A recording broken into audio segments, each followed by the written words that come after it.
जय जय रघुवीर समर्थ. वैराग्य म्हणजे काय हो? तर हा राग हा इति वैराग्य. ज्याने रागाचा म्हणजेच आसक्तीचा त्याग केला आहे तो वैराग्यशील. अहो, वैराग्याचे किती प्रकार. क्षणिक वैराग्य, त्यानंतर स्मशान वैराग्य, विवशतेतून लाभलेले वैराग्य आणि पूर्ण वैराग्य. मग पूर्ण वैराग्य म्हणजे कुणासारखं असतं तर शुकमुनींसारखं. त्यात समर्थसुद्धा पूर्ण वैरागी होते. आपल्या देहासकट सर्व दृश्य जगाची आत्मज्ञानापेक्षा किंमत त्याची कमी वाटणं म्हणजेच भोगवृत्ती क्षीण होणं, म्हणजेच हवं हवं अशी जी हाव असते ती शांत होणं. मनाने कोणातही कशातही कोठेही न गुंतणं म्हणजेच वैराग्य. मग वस्तूवर आसक्ती न ठेवणं म्हणजे वैराग्य. पण वस्तूच नसणं म्हणजे वैराग्य का?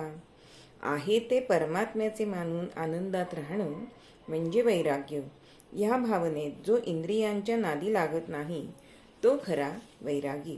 म्हणूनच जोडून या धन उत्तम व्यवहारे या अभंगामध्ये तुकोबा सुद्धा असं सांगतात की परमपद बळ वैराग्याचे.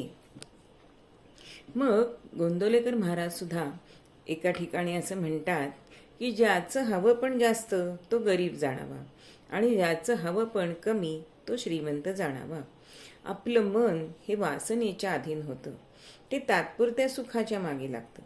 पण वासनेला जिंकणं तितकंसं अवघड नाही, कारण मुळात वासना ही सूक्ष्म असते आणि लवचिक असते.